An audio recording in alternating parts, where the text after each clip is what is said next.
Assalamualaikum warahmatullahi wabarakatuh. Hello everyone. Thank you for coming this presentation. I'm glad to see you all. My name is Arwin Happy Nur Fauzi. I'm from Muhammadiyah University of Surakarta.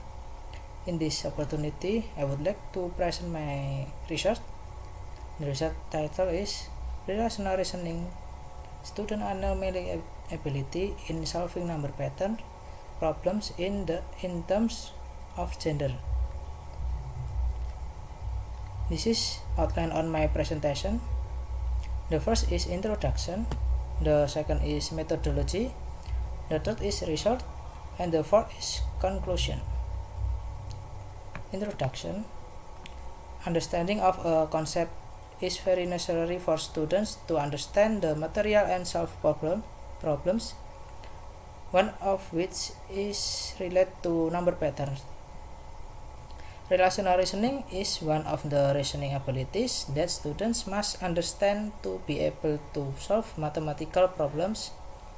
Relational reasoning is a basic cognitive process involved in conceptual formation and includes the ability to detect similarities and differences between objects, concepts, and situations. Alexander et al. 2020, Dumas and Alexander 2018, Jablonski et al. 2020. Relational reasoning has important educational implications in the learning process, especially for connection various information from different sources. One of these important processes is to distinguish meaningful patterns in an information provided, which is characteristic of anomalous arrangement. Gronsnickel et al. 2016.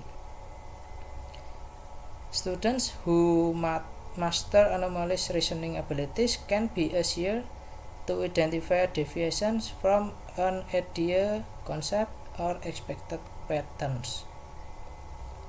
In learning mathematics, men and women have differences in solving problems. These differences can also affect how to acquire mathematical knowledge and thinking processes. Imamuddin and Isnaniah 2018. Men generally do better in math because of their better spatial abilities, while women do better in language and writing. Thus, men and women have different abilities in thinking and reasoning. This research aims to uncover students' anomalous reasoning ability in solving number patterns problems based on gender differences.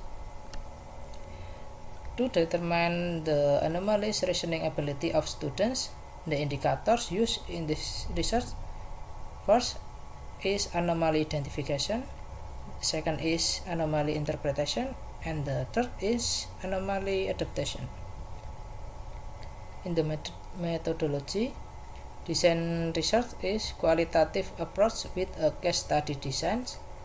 Participant is 52 students of class age at one of the Muhammadiyah Junior High School in Kartasura. Data collection with the test and interview. Data analysis is data reduction, data presentation, and conclusion drawing. Data validation use triangulation technique.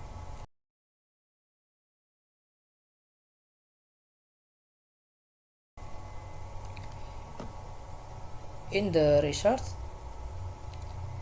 researchers took two subjects consisting of one subject with male gender and one subject with female gender who had the same test scores and score above the average.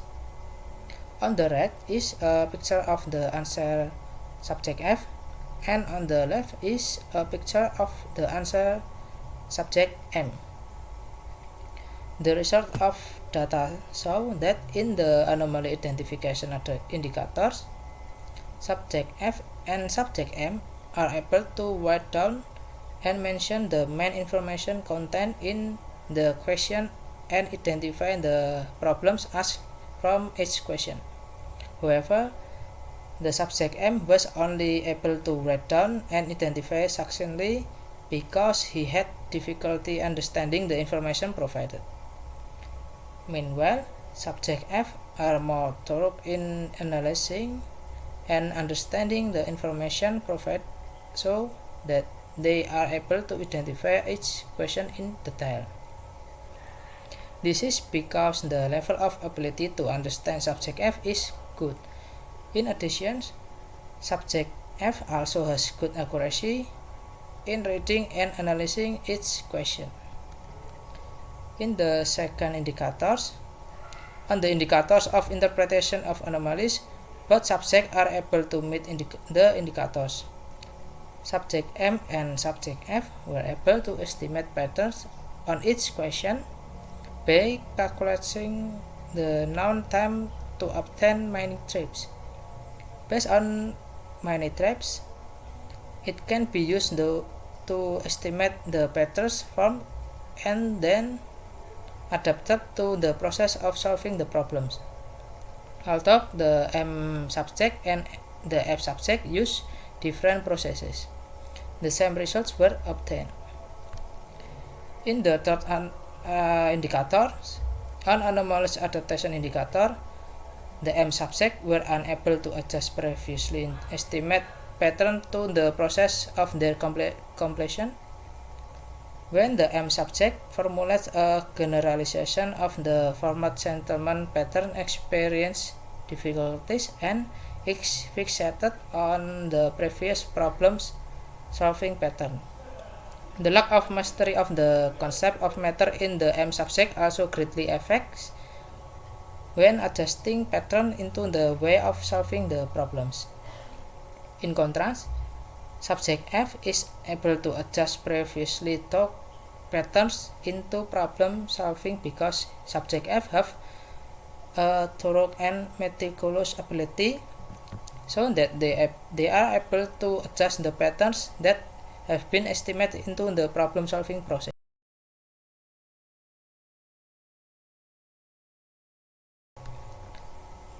We can see in the table, based on the indicators of anomalous reasoning ability that can be achieved by subject M and subject F in solving the problem of number patterns, subject F is able to meet three indicators of anomalous reasoning ability, namely identification, interpretation, and adaptation, whereas subject M is only able to meet two indicators of anomalous reasoning ability, namely the identification and interpretation of anomalies.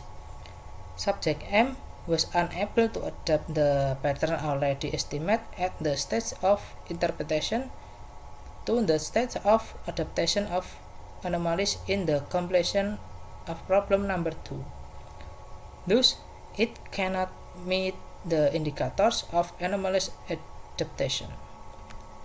Conclusions: this research or this study obtained the results that F subject were able to meet the three indicators of the relational reasoning ability of the anomalous dimension, namely anomaly identification, anomaly interpretation, and anomaly adaptation. Meanwhile, the M subject are only able to meet two indicators of relational reasoning ability of anomalous dimensions, namely anomaly identification and anomaly interpretation. On the anomaly adaptation indicators, M subject could not adjust the already predicted pattern to the completion process. In other words, M subject cannot know the differences in predetermined pattern. So it's found that the female students and male students have different characteristics of thinking patterns, especially on relational reasoning. Okay, this is my presentation. Thank you for watching. Wassalamualaikum warahmatullahi wabarakatuh.